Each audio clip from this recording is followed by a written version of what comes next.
Empate na Arena Castelão entre Ceará e Cruzeiro e o vovô vê a distância para o Z4 diminuir.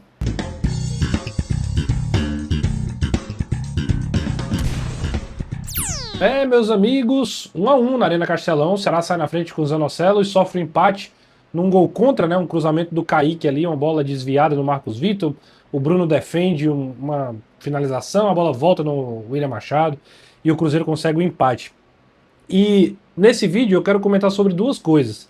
A primeira é sobre o jogo, sobre o desenho do jogo, o que foi que aconteceu, em rápidas palavras, contar assim os pontos positivos, os pontos negativos do Ceará, a gente tentar encontrar aqui as explicações para o resultado, mas obviamente também falar dessa projeção, o que o resultado representa para um Ceará que agora tem um desafio muito grande, né? Dois desafios muito grandes contra Flamengo e Palmeiras, os primeiros colocados do Campeonato Brasileiro.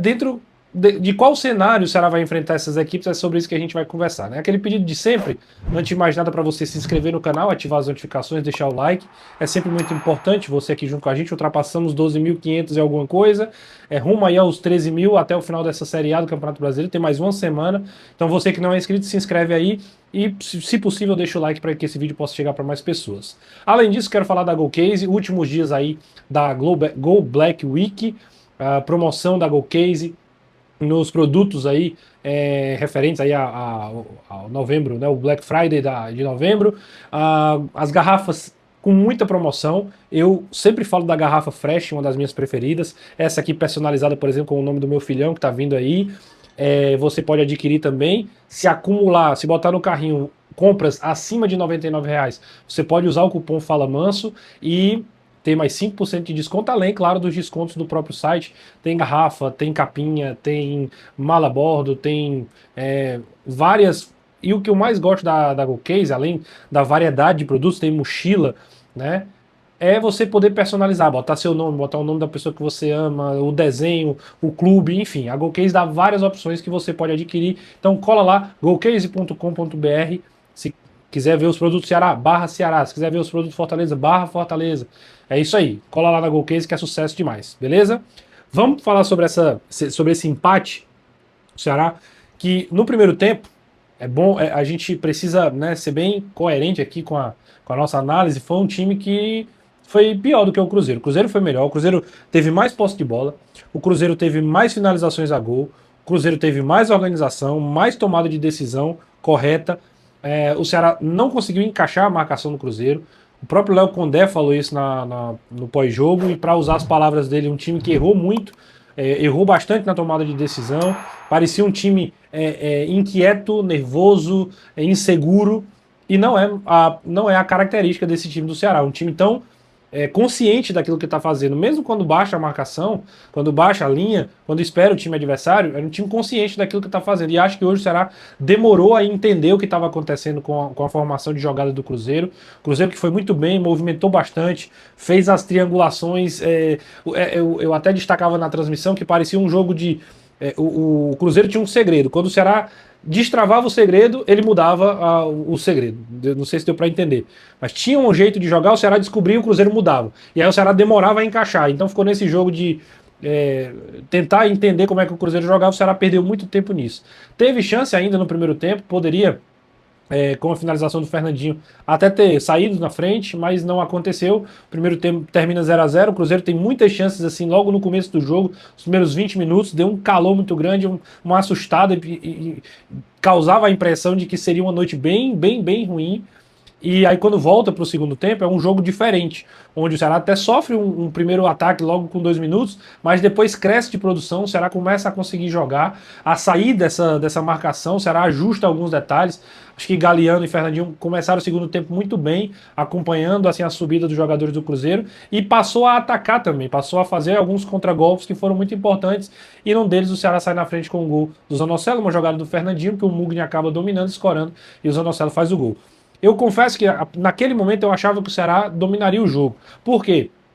1-0, em casa, o Cruzeiro precisando sair, o Ceará começou a organizar seu sistema defensivo. Bom, falei, o Cruzeiro vai ter que ter muita competência para chegar ao gol de empate.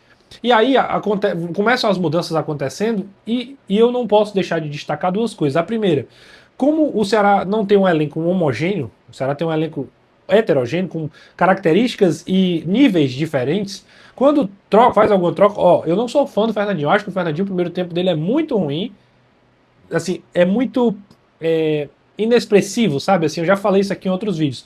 Mas no segundo tempo ele volta bem pro jogo. Aí quando ele tá bem, ele sente assim um cansaço, algumas dores, é substituído. Entra o Paulo Baia e o Condé inverte, né? O Galeano vai pro lado esquerdo, o Paulo Baia vem pro lado direito.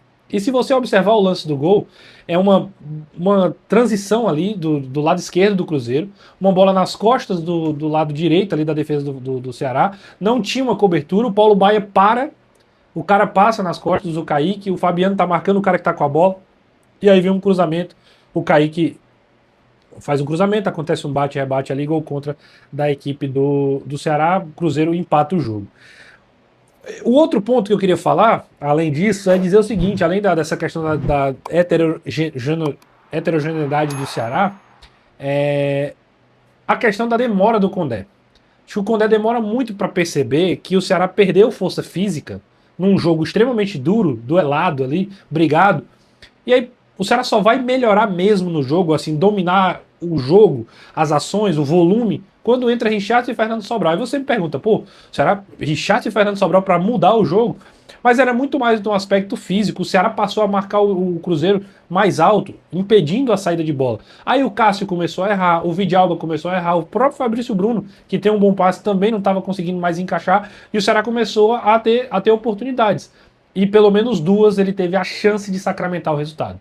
Com o Galeano, que o Galeano chuta para fora, e o Sobral que isola dois rebotes que o Cássio acabou dando. Então, assim, o Ceará teve a chance. E o Cruzeiro só chegou duas vezes. Uma com o Sinisterra no começo do segundo tempo com 2 minutos e depois o gol. Não fez nada mais em termos de perigo como tinha feito no primeiro tempo. Então, assim, acho que o Condé demorou a trocar, o Ceará demorou a fazer esse abafo, ficou com muito tempo com jogadores mais sobrecarregados e acho que isso acabou interferindo no resultado também. É claro, não dá para cravar que se o Condé tivesse feito antes, o Ceará ganharia o jogo, até porque teve chance com o Galeano e Fernando Sobral e ainda assim perdeu a oportunidade de ganhar.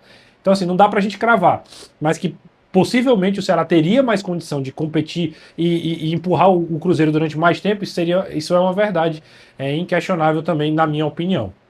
Bom, empate, sentimento ruim, acho que o final do jogo mostra o que é o resultado, o Castelão calado, aquele peso, aquela tensão, porque não dá para dizer que é um resultado ruim, empatar com o terceiro colocado do Campeonato Brasileiro. O Ceará fez 4 dos 6 pontos que disputou com ele, a gente não pode dizer que é uma coisa ruim, mas o contexto do campeonato deixa tudo mais nervoso. Por quê? E aí eu entro na parte final do vídeo para dizer, todo mundo sabe, o Ceará enfrenta agora Flamengo e Palmeiras, o Flamengo campeão da Libertadores, se vencer o Ceará é campeão brasileiro também na quarta-feira. Então, assim, a tendência é que seja um jogo dificílimo, um Flamengo com o pé no acelerador. E quantos pontos o Ceará vai fazer nesses dois jogos?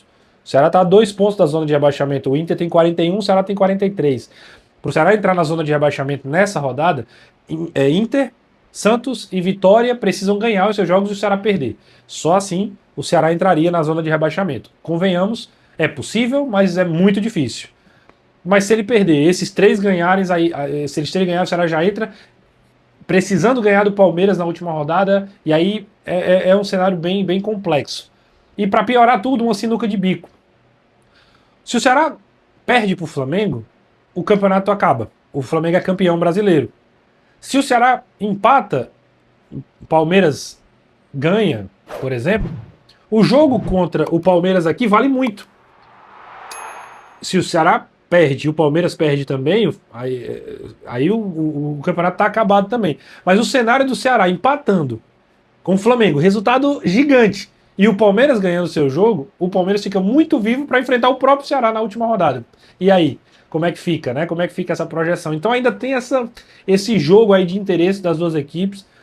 O ideal seria o Palmeiras perder na rodada, porque aí, independente do que aconteça com o Ceará, o Palmeiras já estaria fora da briga pelo título, o Flamengo já seria campeão, e aí viria para cá, teoricamente, com um time menos focado, pelo menos. Não sei se o Abel vai poupar, se vai dar férias, é uma incógnita, mas que obviamente viria sem a mesma motivação de poder ser campeão brasileiro, isso também é inegável. Mas é uma das sinucas de bico. E, obviamente, o Ceará agora se preocupa também muito com os adversários. O que estava muito só na mão do Ceará, e matematicamente ainda tá, o Ceará só depende dele. Beleza, mas é contra Flamengo e Palmeiras. Agora ele presta atenção muito no que está acontecendo do lado, né? Com o Vitória, com o Santos e com o Internacional e até com o Fortaleza. Se o Fortaleza ganha do Atlético, ganha do Corinthians, o Ceará não ganha do Flamengo, o Fortaleza empata com o Ceará. Fortaleza faria 43, exatamente. Não passaria, talvez, provavelmente, por conta do saldo de gols. Empataria o número de vitórias também, mas hoje é menos 3 do Ceará e menos 12 do Fortaleza. Então, aliás, menos 15. São 12 gols de diferença. Aí o Fortaleza teria que fazer uma sequência de goleadas para poder ultrapassar o Ceará no terceiro critério. Mas enfim, o Ceará vai olhar agora para os adversários, também é inevitável. E é isso. Esse é o resumo daquilo que foi o jogo e do contexto. Quero saber a tua opinião, deixa aqui nos comentários o quão tenso é, se você está confiante, se você não está confiante, e aquilo que parecia garantido, agora há uma sombra de dúvidas sobre a cabeça do Ceará. Se inscreve no canal, ativa as notificações, deixa o like, é sempre muito importante ter você aqui com a gente, e aqui vai ficar mais vídeo para você continuar acompanhando o canal. Aqui eu fiz a projeção, já está diferente, e se a gente fizer projeção de hoje para até o final do campeonato, vai ficar diferente também, eu garanto. Grande abraço e até a próxima.